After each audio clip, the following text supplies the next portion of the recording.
And I think in Turkey, this culture war has made the conservatives very politically obsessed. And Okay, well, don't say anything now. Let's get there. We'll get there. No, we'll get there.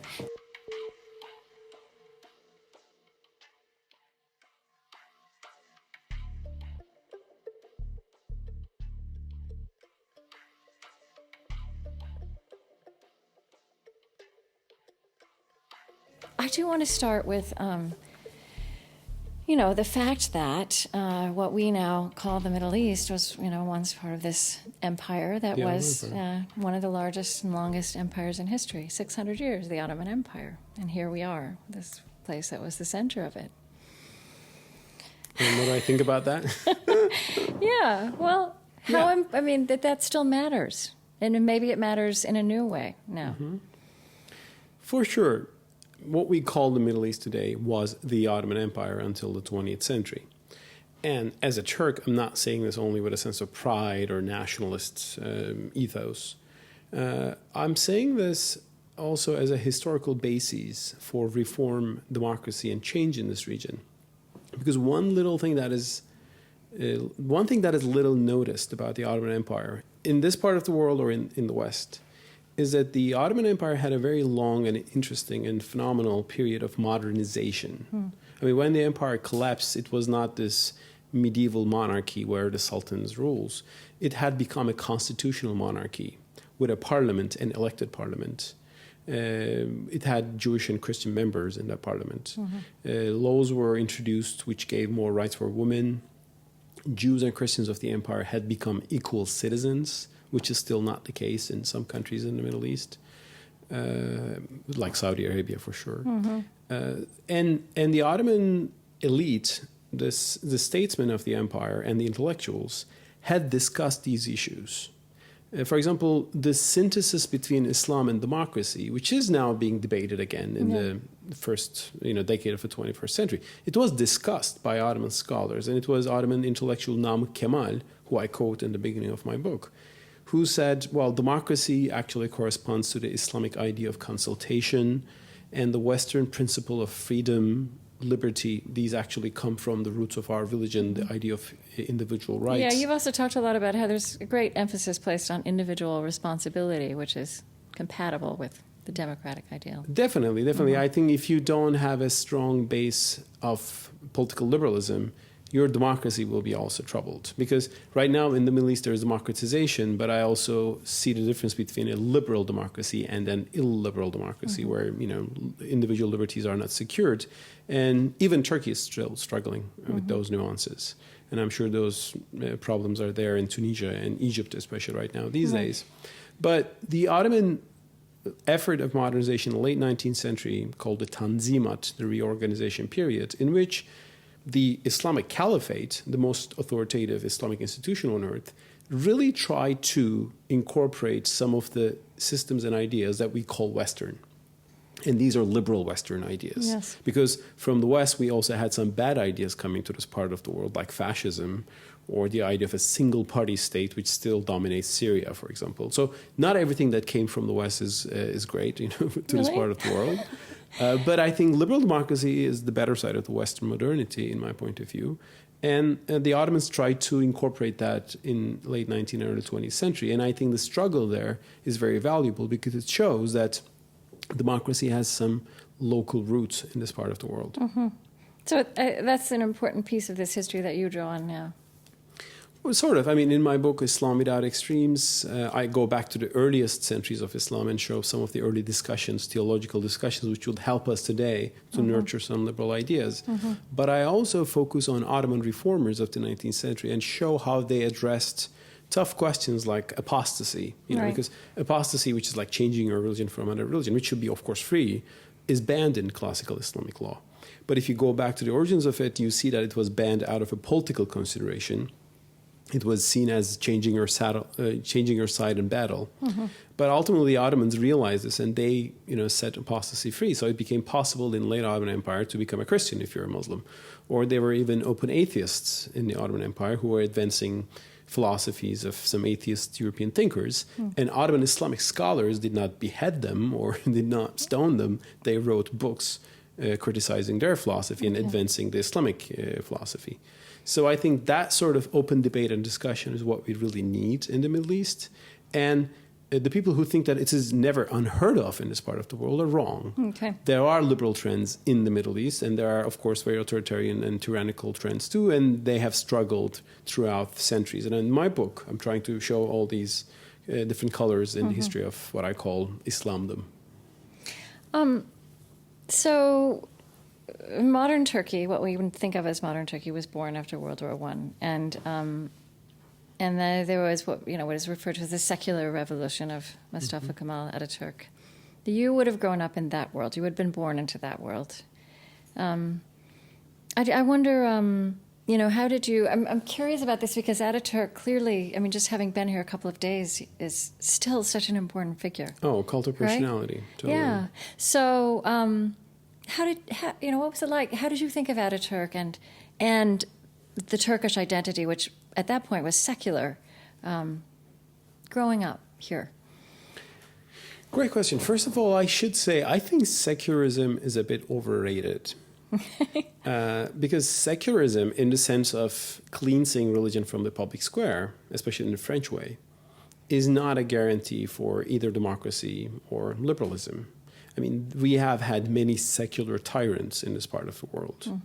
The regime, even if you actually compare, for example, late Ottoman Empire to Republican Turkey, you can find that Christians of the late Ottoman Empire were more free than the Christians of Republican Turkey, which was a secular republic.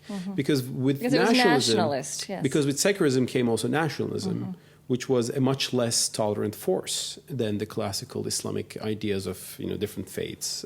And the people of the book, as Islamic tradition calls Christians and Jews, for example.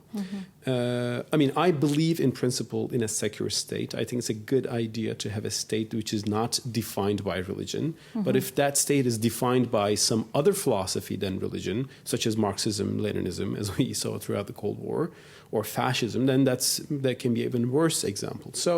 And was there religion in your family? Your grandfather, I've read, was... My grandparents were very pious Muslims. And I think from them I got my first crash course into Islam, as I would call it. I learned the basics of my religion from my grandfather. And actually there's even a story in my book I relate that one day in my grandfather's library I found a book which had very inspiring quotes from the Quran about creation and human beings and life. But also a quote, not from the Quran, but from an old Islamic book, which said, if your children do not start to pray at the age of 10, then beat them up. I read that at the age of 9, and it was a test. Actually, that was probably the beginning of my struggle with this authoritarian element within Islamic law and tradition, and how can we reform them, and how can we face them as believers of Islam. But yes, my family was religious. My grandparents were very religious. My parents were reasonably religious too, in a common Turkish sense. But I think one thing I learned from my parents, especially my father, is a stance against tyranny.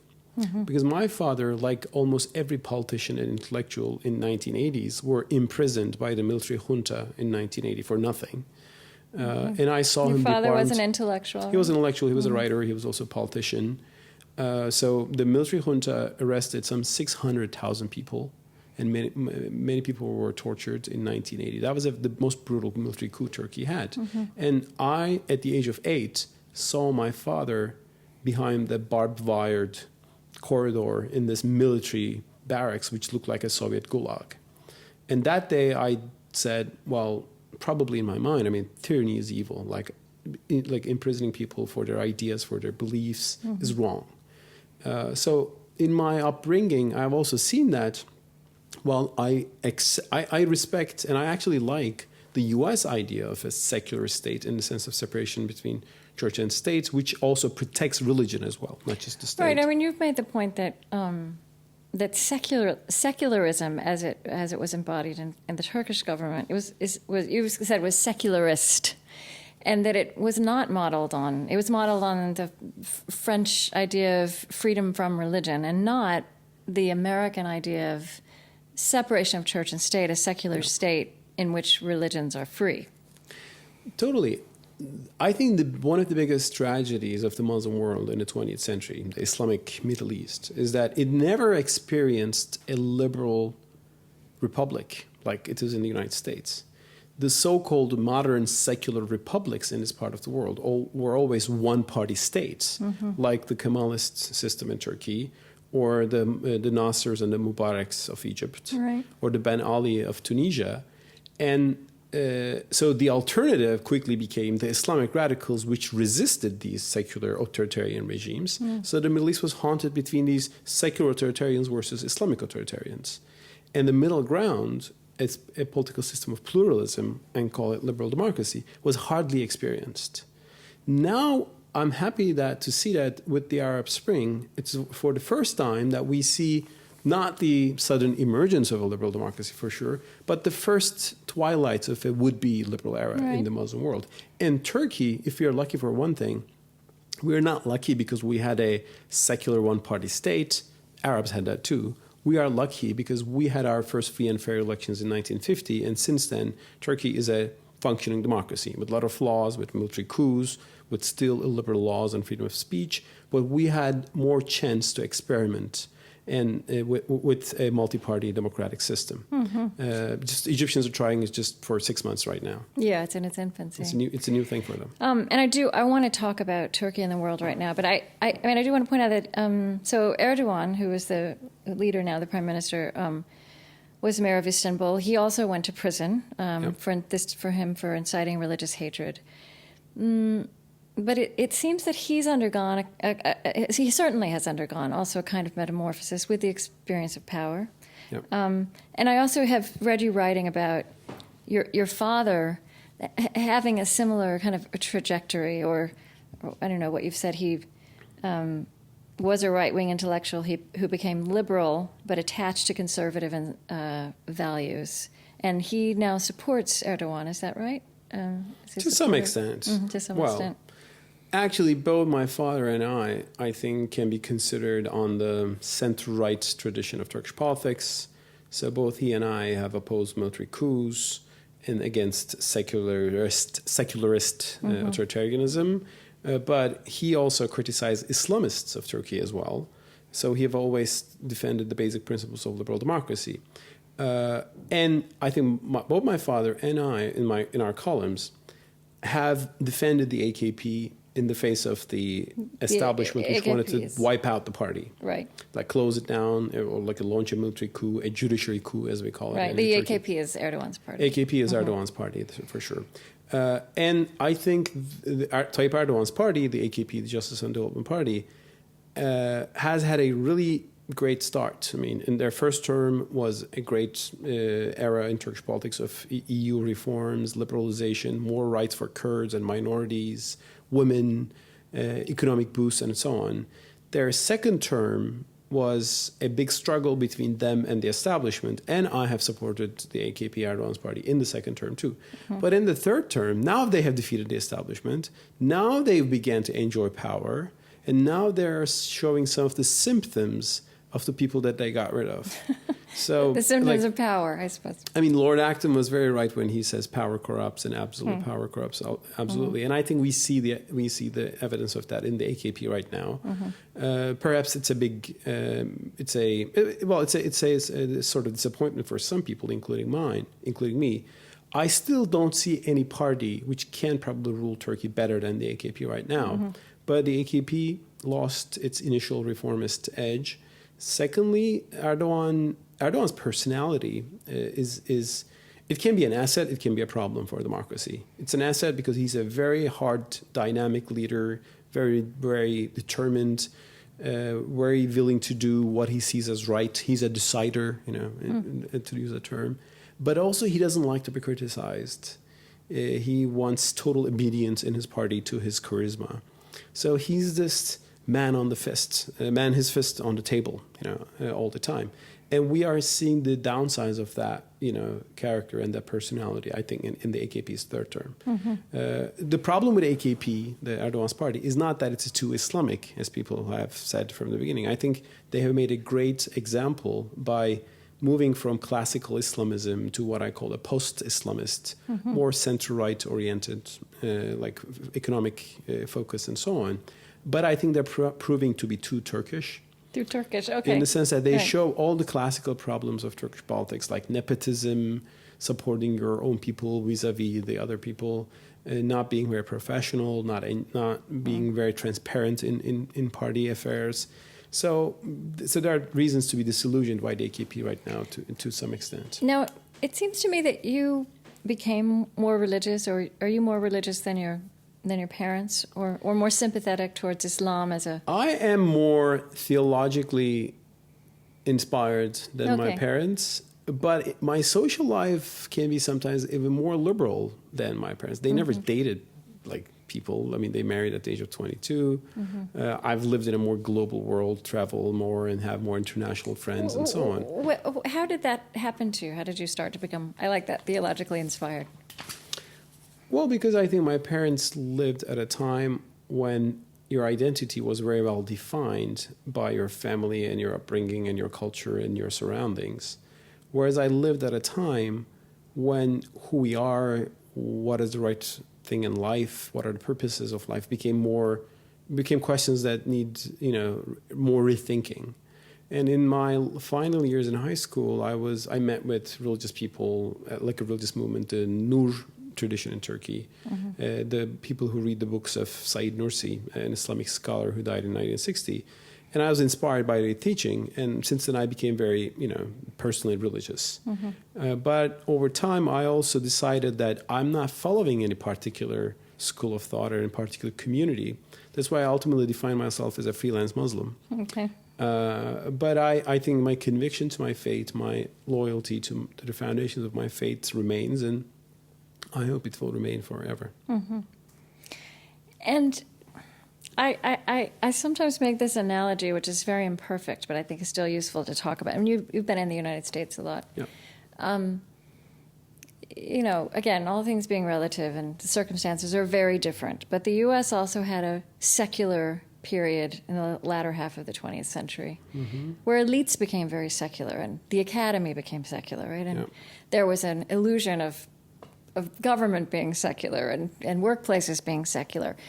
But the truth is that people remained religious.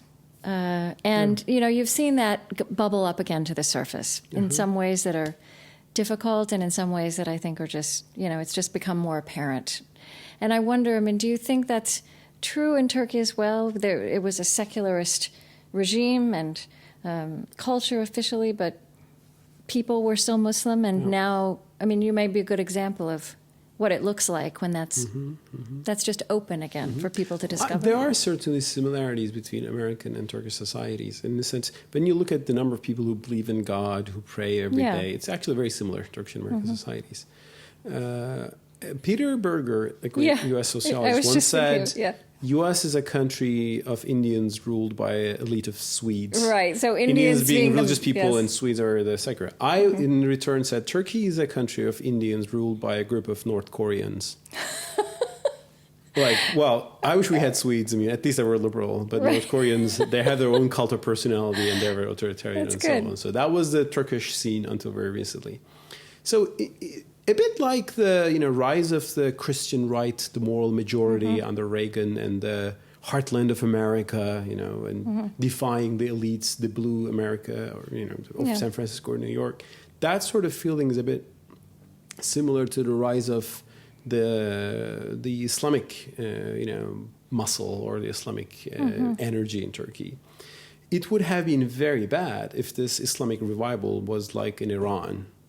The dictator being overthrown by another dictator who established now his own dictatorship. Shah had banned the headscarves. Khomeini came and said, now everybody will wear the headscarves because this is his rule. Now, thank God in Turkey it didn't happen that way. Thanks to our democratic experience, the Islamic camp gradually incorporated into the system, And although they remain too conservative from a secular point of view, I mean, Erdogan has just launched a new cultural war on abortion, for example. But these are the things that we see in countries like the United States. I mean, nobody says we should stone women in Turkey. The question is whether abortion should be free or not. Which is, well, you can have your positions on this, but it's not an unheard of debate in a free, open society. No, it's not. So in that sense, I see some parallelisms between the U.S. and Turkish examples. And I also find U.S. a very important example as a Muslim from this part of the world. Because one thing in the Middle East is that, which blocks an evolution to modernity, is the idea that if you become modern, you will be a godless, totally secular society. I mean, I have a very conservative Muslim friend. He went to Amsterdam for a few days, and he came back and he said, we don't want to be like those people. I mean, I respect the Dutch people, but the fact that they're very secular comes to the believers in this part of the world as something they don't want to aspire for. Whereas I think in the United States, here is the example of a very devout, pious society in many ways. A very conservative, believing society, but it's very modern and very open, and it embraces freedom. And of course, it has its own debates and struggles on the meaning of all those things. So I've always believed that the United States can be a better source of inspiration of modernity for this part of the world. That is unfortunately sometimes blocked by U.S. foreign policy and its implications in this part of the world. So U.S. becomes actually a very unpopular figure because of foreign policy issues. But when we look at societies, I think the U.S. society is one that has appeal for someone who wants to be modern and Muslim at the same time. Yeah, and some similarities. Do we want to try to turn off the? Can we mute your iPad? Your iPad that is. It's not my iPad. Oh, it's my problem. My iPad. By the way, mine might be on. Although it sounds like it's over here. Yeah. Someone's very popular. No, it's definitely an Apple. My iPad may be on, although it's not. The volume's not on. And if you have a cell phone, Thank you for pausing, Krista. I just was. This is silent. Say, here's my. I keep looking. Did we start we started at 5, right? Good. Okay. Oh, no, maybe. What time did we start, Chris? Do you know? A little after 5. We have to redo that Okay. now? No, we're fine. No, We no. will. We can live. You just, so I can make sure that it's not you. I can turn it off. Let me just turn it off. Yeah. One time, Krista accidentally left the BBC running on her iPad in her purse. Oh. What did I do? During the Grace Lee Boggs interview, we heard, is there a radio on? Is there a radio on? And you had your iPad on. Well, at least it was the BBC. So, I think this brings us to a place I wanted to get. I mean, it's so interesting being in Turkey now. I'll also say I lived in Germany in the 80s. Oh, okay. Turks are there a little different. Well, and it was a whole different world. I mean, Yeah. in every way, it was a whole different world. But, so much of this, of the, what people would talk about when they talked about Turkey in the last 10 years was, will they join the EU? Will they not join the EU? And here we are at this moment where being in the EU is no longer necessarily an enviable thing. Oh. The world around Turkey, Turkey is in this incredible place on the map. I mean, that's always been true, but I think it's more apparent. Yeah. Everything is shifting, right? Clearly, who knows what will happen, certainly in the near term in Egypt or Tunisia, but it's on the move. And Turkey is right in the center, right in the middle of all of this transformation. And I do think, Europe is in transformation too. So what an interesting time to be Turkish and to be thinking about the things you think about. Actually, I'm more proud of Turkey than I have ever been. I'm not proud of everything in Turkey these days. We have still a lot of problems when it comes to freedom of speech. We still have not solved the problems of the minorities, even let alone the majority. So our democracy is still very flawed. I'm not one of those people who said we've had a miracle and everything became perfect in this country. No. But there has been important evolution. reforms, and the fact that these reforms were partly spearheaded by people of an Islamic commitment is, I think, a good example. It's a good message. And we are now at a critical juncture whether Erdogan will... He just today, for example, announced that there will be Kurdish classes in Turkish schools, which is a great reform. But 2 days ago, he was doing something which is totally unacceptable from a liberal point of view. So he has these two sides. I don't know which side will win ultimately. So we It's have too our bad, issues. you know, American politicians are completely consistent in all things. I'm So sorry. we will see. We will see where Turkey heads. But I think in the 21st century, Turkey has woken up. For like 8 decades, for 9 decades, after the Kemalist Revolution, I think Turkey had this idea that, well, we have now nothing to do with the Middle East. We have nothing to do with our Ottoman background, our Muslim identity. Turkey has become what I call a French wannabe nation. And, well, there are things to admire about the French society or the European democracies and so on, and you can acquire them, but you cannot replicate them. I mean, Turkey, the attitude of self-denial was, I think, wrong. It caused a lot of pain and trouble in this country. I think Turkey is right now becoming more at peace with its history and identity, the Ottoman background. This doesn't mean we'll establish an empire, as some people think. Or this doesn't mean that Turkey is turning its face from the west to east totally. Right. But Turkey is just opening up and trying to establish the links that it once had with everybody in this part of the world. And it's the Muslim identity in Turkey, which had been suppressed, is now more proud, more visible, more maybe dominant. But if we can manage to frame this change within democracy and by protecting the rights of the secular citizens and the non-Muslims, this will be a great accomplishment. Because we cannot live in a world where there's big divide between East and West. We cannot live in a world where you have to choose between the free world or you need countries that will be different, that will be gray and black at the same time. Different models. Yeah, they will have their own. So you need democracies with their own cultural tone to it. If Turkey will be an example of Islamic democracy, it will not happen when it's run by a bunch of generals who suppress the pious. Turkey will become an example of Islamic democracy when it's really pious people embrace democratic values and help advancing them. And I think we have made some progress on that. Erdogan, I wrote down this, you know, Well, said I at think one point. Gül is my favorite, honestly, in Turkish politics, and Abdullah Gül, the president. Sorry, what? Abdullah Gül, Turkish president, I think he gets the historical and global meaning of this whole saga better than Erdogan, and I think he articulates a more democratic, liberal vision of the Muslim identity, honestly. It's also a difference between the personalities of the two people. So forgive me for not knowing this, but how does it work in Turkey? There's the president and the prime minister. Is it similar to European nations where the president's more of a statesman? But the president still has more power than any president in EU. In EU countries, there's either a king or a monarch or a president, and presidents are generally symbolic. They have little power. Whereas in Turkey, the president too has some power. Actually, that's the case because after the 1980 coup, the General Kenan Evren, who launched the coup, made himself the president. So he gave a lot of powers to the presidency. Okay. And the generals always assumed that the next president will be also a former retired general. Abdullah could change that, so he became one of the civilian presidents, few ones we had. How does he become president? He was elected by the parliament. However, there was a constitutional amendment in 2007. The next president will be elected by popular vote.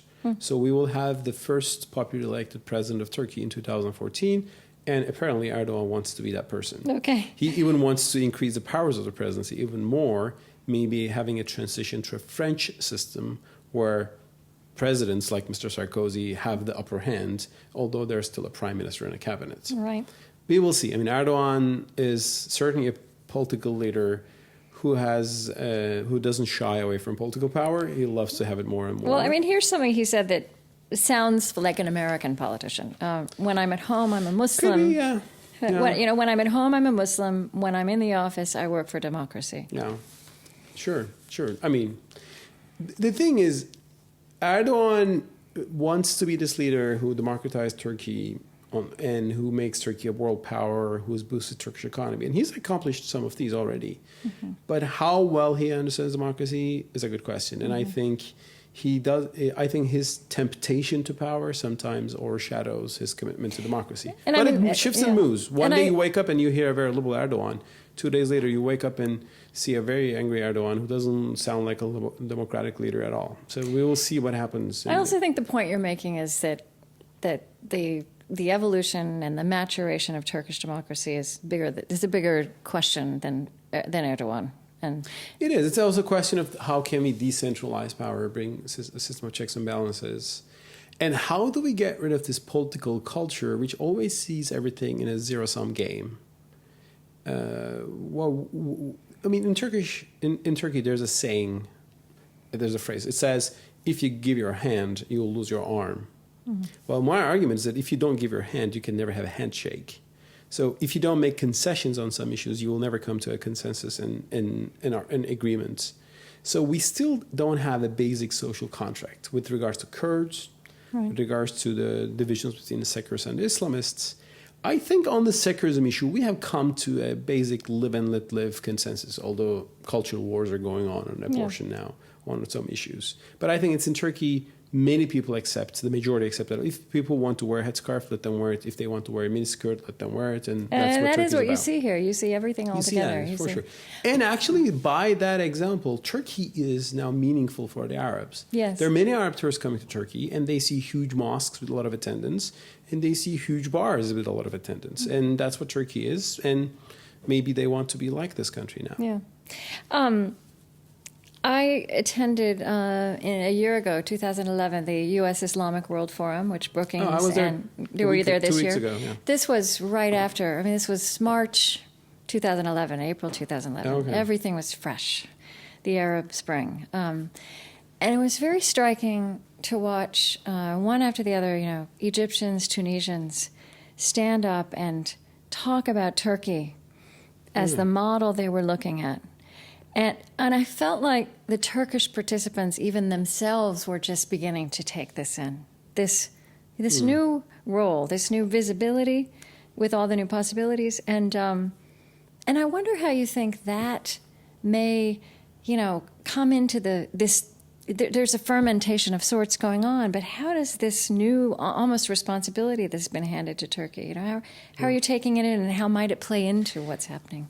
I think among Turkey's conservatives, there is a belief in what I call Turkey's manifest destiny with regards to the American example, in the sense that they believe that Turkey has a historic mission on earth, Turks as a people. Mm. The idea that Turks were the standard bearers of Islamic civilization for centuries after the Abbasids and the initial centuries of the Arabs. And this is not just about leading, though. It's also making the Islamic civilization meet democracy as well. Yes. Because democracy is ultimately, in my book, I argue that the democratic ideals have some Islamic counterparts in Islamic law and in philosophy. But ultimately, democracy is a creation of the modern West. So the Ottomans also began to incorporate democracy in the late 19th century. And Turkey, if there's anything that's special about Turkey, we had a longer experience with that. So now, if Turkey can become a country which firmly roots itself in the Islamic civilization, with better ties with the Arabs, and you see that. Mm-hmm. Turkish think tanks are opening bureaus in Cairo right now. That's great. But also they keep on being a part of the Western alliance, being a part of the international system, build dialogue between the tough actors in the Middle East, such as Iran and the United States, for example. Well, and also being literally a bridge to Europe as well. Yeah, exactly. Geographically. So if Turkey can walk this, mutual path, it will be a more and more inspiring figure. But this is also, whether we'll be able to do this or not, we'll see. Turkey still lacks a lot of intellectual background. Very few people in Turkey speak Arabic. Because we've been cut off from their world. We don't speak Arabic. Arabs don't speak Turkish. These are very different languages. Right. We even don't know the alphabet. It's not like Egypt, which lost its language to Arabic, right? There is no the Egyptian. the North African. Yeah. But the thing is, the Ottoman language was written by the Arabic script, and it had a lot of Arabic words, but it was Turkish grammar. Modern Turkey changed the alphabet. It even purged Arabic and Persian words in Turkey to cleanse the language. Didn't know that. We had this thing called the language revolution, which is, I think, catastrophic.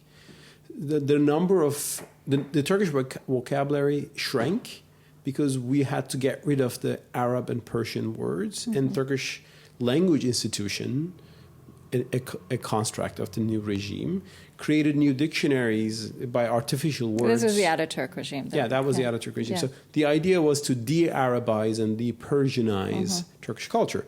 Now, that looked like progress from some point of view, but I think it was also empowerment in terms of literature and even thinking, because, I mean, we lost many nuances. And of course, the whole society became illiterate overnight when you changed the whole alphabet. And today, a Turk on the street cannot read what his grandfather wrote. So there are like some cultural still barriers between Turkey and the Arab world. But the thing is, the new Turkish elite is willing to overcome these challenges. And, I mean, in a sense, it's interesting if you look at it in a great big view. It's also a moment for Turkey to reconnect with some of its own best legacy. Sure, right? definitely. And in Turkey, actually, there are a few narratives. So if you're a Kemalist, your golden age is the age of Ataturk, and you think everything was perfect there, and all your mission is to keep it living. And if you're a conservative, I mean, in the religious conservative, your golden age is the Ottoman Empire, and you connect yourself with the empire all the time. This doesn't mean that you have to run an empire again. You have to occupy countries and establish an empire again. But you look to the world from the eyes of an Ottoman. So what happens in Bosnia becomes very important for you because Bosnians are your Muslim Ottoman readers. I mean, there are more Bosnian prime ministers Ottoman history than the ones who were ethnically Turkish, or Arabs in Palestine, or Egypt, or these are Baghdad. When we speak of Baghdad, it's the Ottoman. Right. It was the Ottoman governorate until early 20th century. So that way of looking to the world is more actually open-minded in some sense, because also the secularist vision was very nationalist and isolationist. Yes. But I should say that Turkey is not simply moved by a naive, yearning for the Ottoman Empire. Turkey is not big in Africa. The Ottomans never went to Africa, besides North Africa, because there's a lot of job opportunities. I mean, Turkey is second after China in terms of construction and infrastructure in African countries. There are Turkish schools being opened in all African countries, from South Africa to Kenya. These are the quality schools. A bit like the French or British schools in 19th century opened by the missionaries. Yeah. So Turkey has this kind of religious movement which opens schools all around the world and brings some Turkish culture. So Turkey, I think, shows a sign of becoming a important player in world politics and culture in the 21st century. And I hope this will be a contribution to the world. As a Turk, I hope that. I mean, I was looking at some polls. First of all, Erdogan received this rapturous welcome in Egypt in 2011. I was looking at some polls that were done in Egypt by an American think tank. If the Egyptians were saying, if there could be one superpower, 41% wanted it to be Turkey.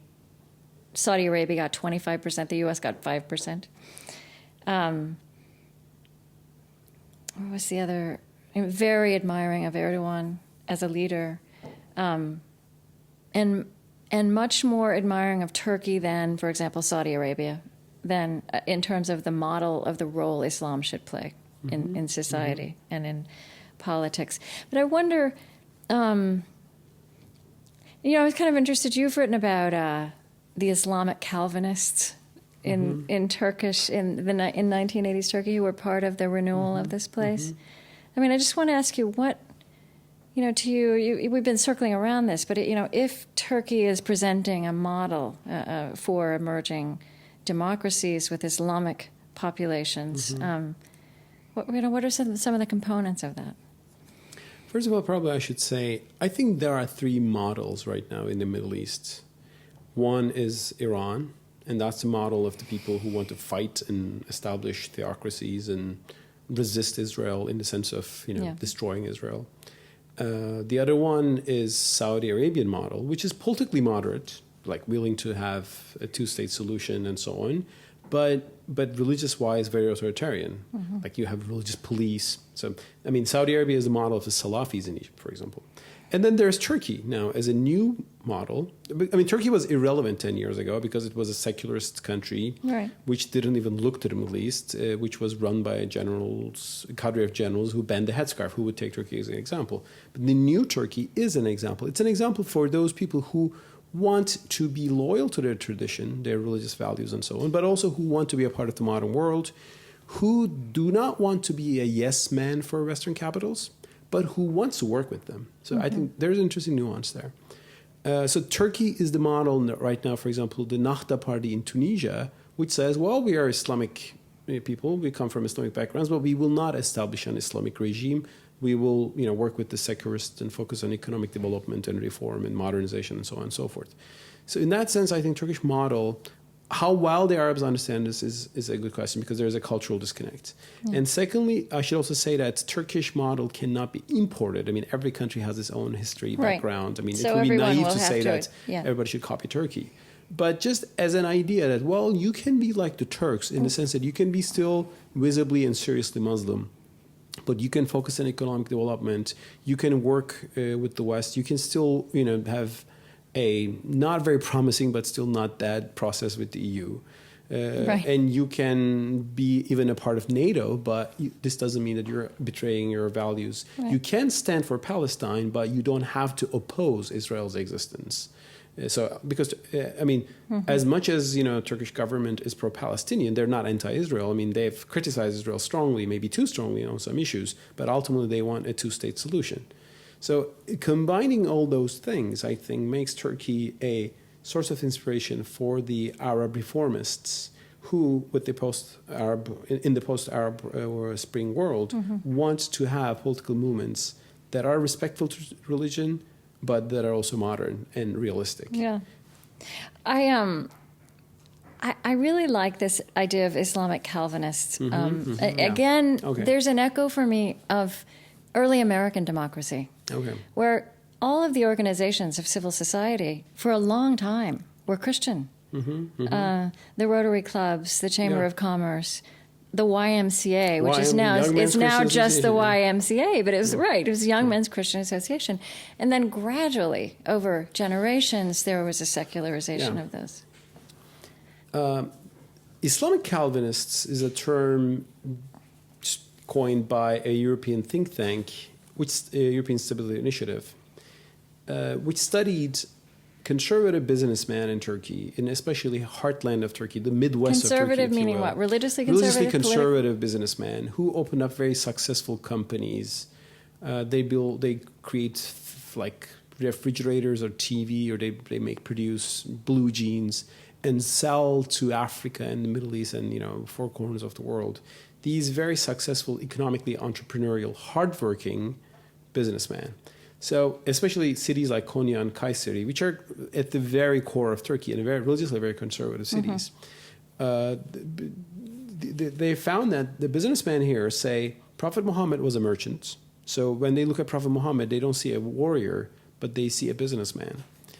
And they say that like Prophet Muhammad, we are opening up companies and making money and using that money for also social goods, for social purposes like opening up soup kitchens, funding charities, or like giving scholarships to poor students. Thanks to that initiative in Turkey right now, Turkey has very large charity sector, and some of that has been politically recognized by the Gaza flotilla. But that's just one example of that. Turkey also Turkish NGOs, Turkish charities open up mines, or Turkish charities open up wells in Africa or bring medicine to African nations. They open up schools, so they help to tsunami victims. And that is financed mostly by this conservative, religiously conservative part of the population who believe that helping your neighbor is a godly duty. And that part of the populace is also the voting bloc for the governing party, the AKP of Tayyip Erdogan, because they see in Erdogan a leader who reflects their values and who helps their business at the same time. Yes, because AKP is also a very business-driven party, and therefore policy is also very much linked with Turkey's financial trade interests. So in that sense, that social transformation is also very important. And in my book, Islam Without Extremes, I also show that these Islamic Calvinists are also approaching to their religious traditions, sometimes in a more liberal way than their forefathers. And that also shows how religious attitudes are changing in Turkey, mostly to the positive, mostly positive from a liberal perspective. Of course, it's a long process, and we still have closed-minded people. Yeah, in I see. I Turkey. mean, it was a long process in the U.S. as well. Exactly. So just like in the United States, where almost every big university was opened by churches, but they gradually became more secular and mainstream institutions, I expect Turkish civil society to create this new dynamic,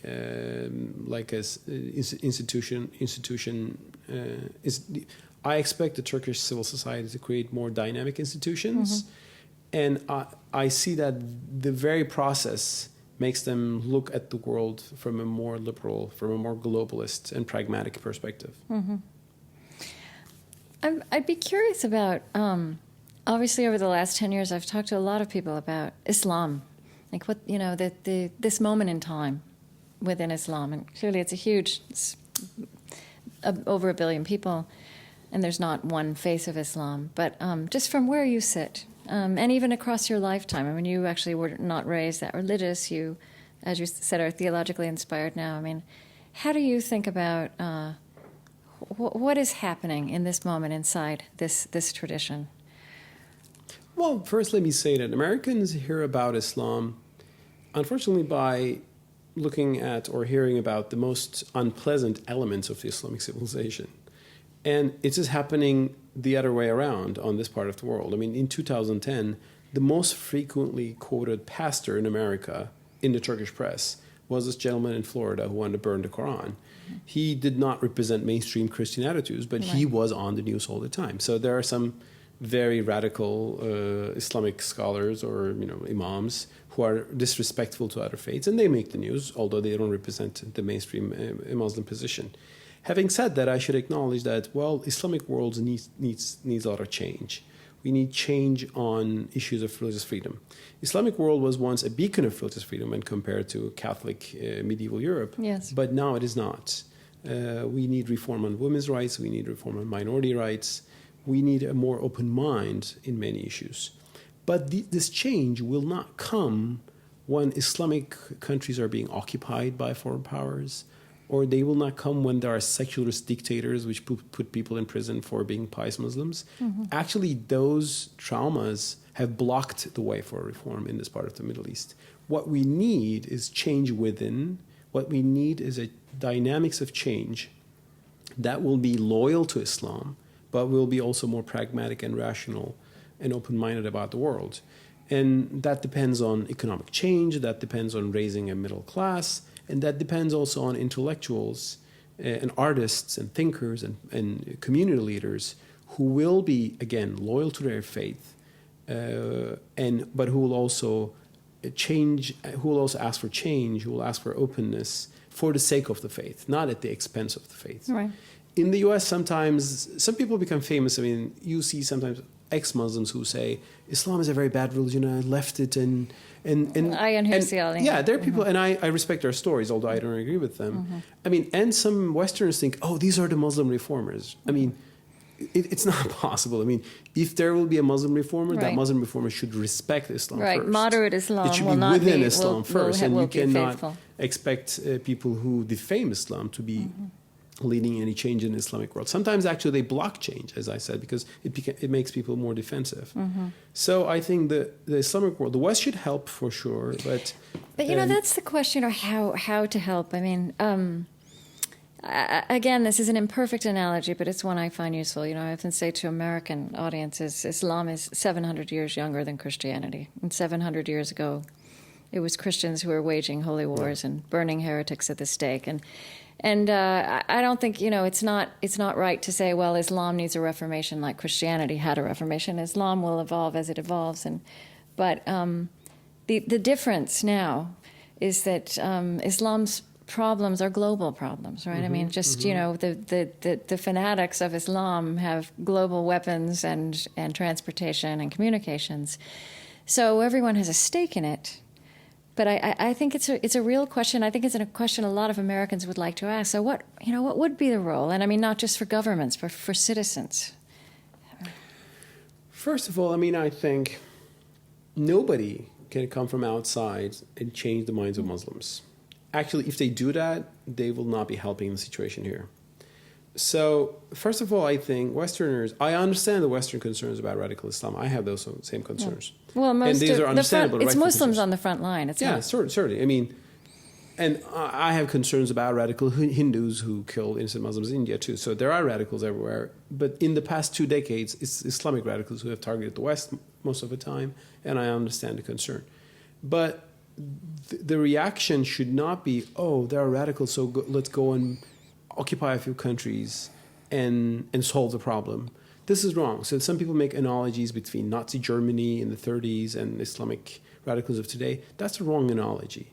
We don't have a Nazi Germany example here. We have radicals who are out there, and if you occupy a country, they will go to the next country, and they'll be probably more determined because you've occupied their land and so on. So how could Americans support you, even in Turkey? I mean, this emerging democracy if that you described. Americans want to help change in the Muslim world, I think they should avoid military conflicts between Islam and the Western world. They should find a way to solve problems, political problems in the Middle East, such as the Palestinian-Israeli problem.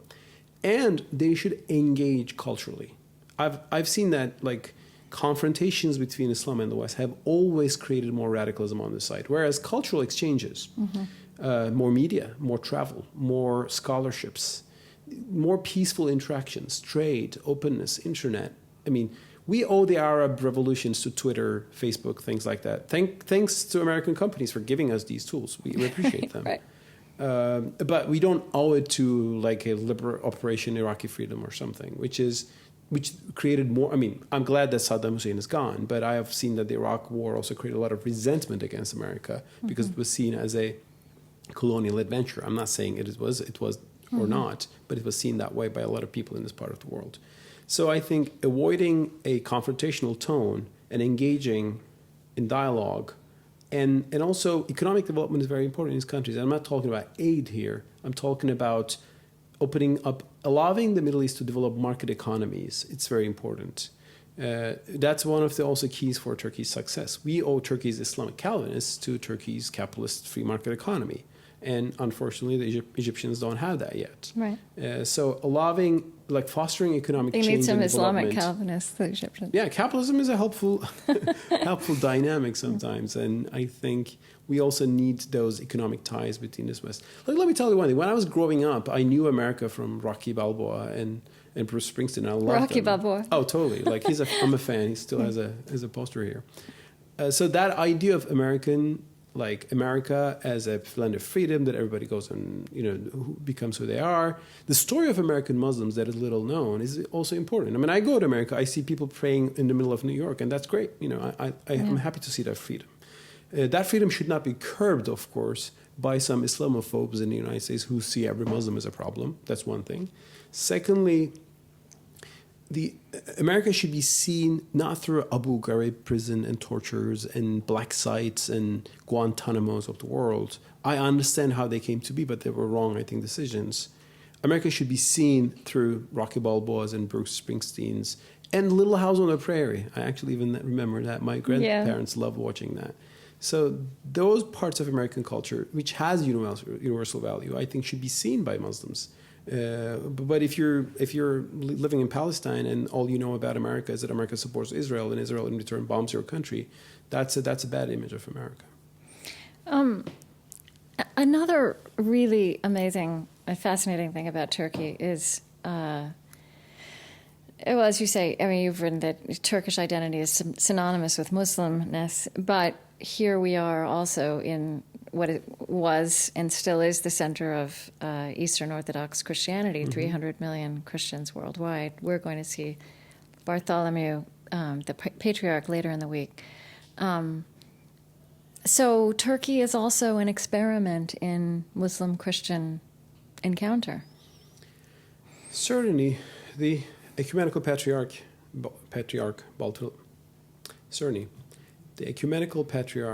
Bartholomew is actually an asset for Turkey. I respect him as a religious leader, Christian leader. I think he's very wise, and he's, I think, very constructive when it comes to religious dialogue and international issues. I have great respect for the institution. Unfortunately, the ecumenical patriarchate has been demonized by some Turks in the 20th century, and not because it's out of Islam most of the time, but out of nationalism. Turkey's political tensions with Greece, which was mostly focused on Cyprus, became a reason in Turkey to persecute or demonize the Greeks within Turkey. Although they were Turkish citizens, many people here perceived them as the fifth column of the neighboring Greece. Right. And the fact that Turkish Muslims in Greece did not have full religious freedom became a reason to not give full religious freedom to our Greek citizens, including the ecumenical patriarch. So this was a vicious cycle that really traumatized Turkish Christians, partly Jews in the 20th century. But actually, in the new 21st century, we are moving away from that doomed legacy. And AKP still has a lot of reasons to be criticized for on freedom of speech. One thing that the Erdogan government did was to get rid of some of these limitations on Turkish Christians and Jews. Patriarch Bartholomew has said that he feels more openness with an Islamic government than he did with a secular government. Exactly. Because, well, Turkey's secularists did not like religion, and religion included Christianity It as wasn't well. just Islam, yeah. So sometimes you see religious people standing together in the face of an authoritarian secularist regime, and that was the case in Turkey. There has been important Muslim religious leaders in Turkey who have defended the patriarchate or Turkish Jewish community against nationalists who demonize these groups, these minority groups. And I'm happy to see more and more of that. Of course, there are still the steps to be taken. The Halki Seminary, The seminary still has not been teaching opened, institution of the ecumenical patriarchate should be opened. Why it's not still opened, I don't know. But the problems are coming from Turkey's educational laws. No private education is allowed in Turkey. Everything has to be under state tutelage, including Islamic education and so on. So there are problems coming from there. But Erdogan should do this reform as soon as possible and show to the world that new Turkey, which is more democratic and more Muslim than the past, is also more free. There are some reasons to say, yes, that's the case. There are some still problems which make that answer not perfect.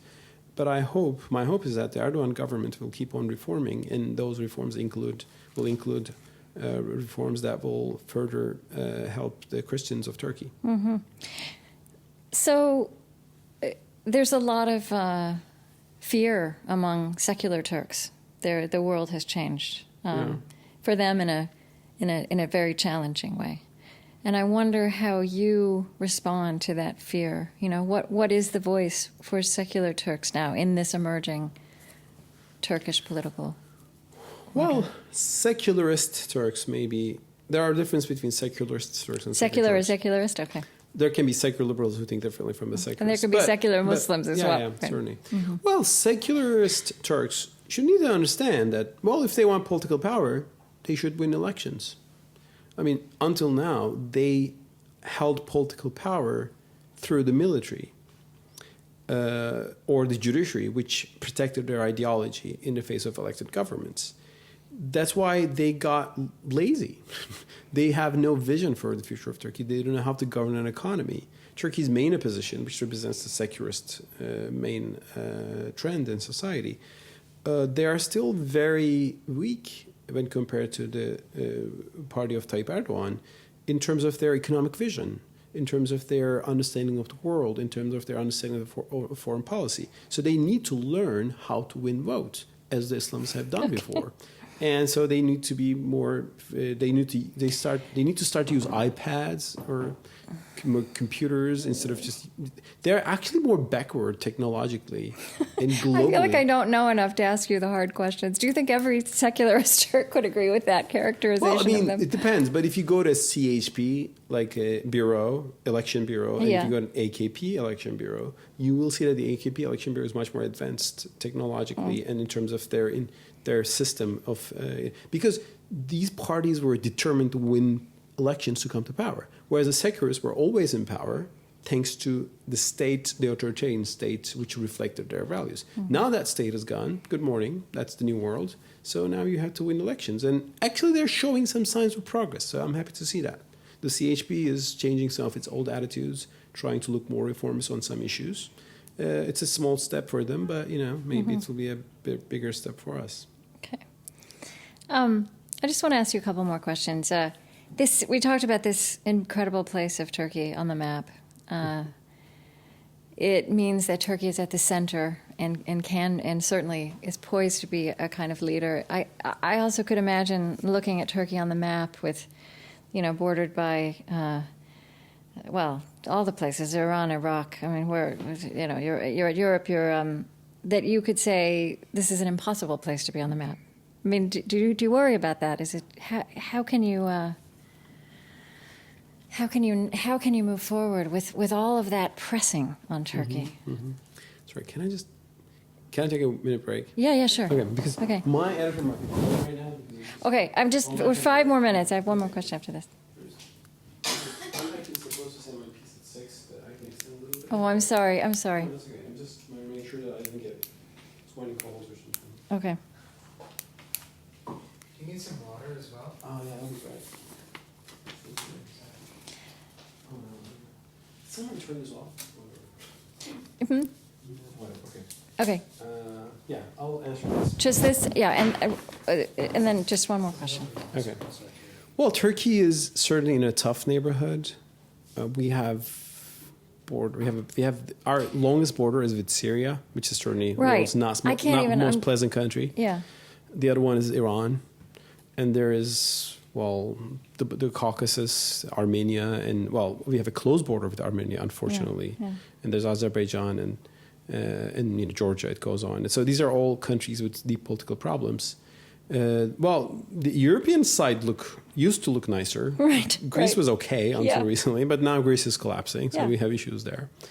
So Turkey is indeed in a very tough neighborhood. But being in a tough neighborhood might be a disadvantage, or it can be an advantage if you're a country that can influence your neighbors for good. And while we actually were almost doing that, right before the Arab Spring, Turkey had initiated a zero problems with neighbors policy. We had opened borders with Syria, and things have improved. We even took some steps with Armenia, which unfortunately did not work. Turkish-Greek relationships became much better than it ever were. The Arab Spring, of course, changed the structure of the political situation in the Middle East. I'm not saying this in a way which is disapproving of the Arab Spring, not at all. But the relation between Syria and Turkey became very tense because Turkey stood rightly, in my view, with the opposition against the regime and the tyrannical regime of Bashar Assad. But ultimately, I think Turkey... Sorry.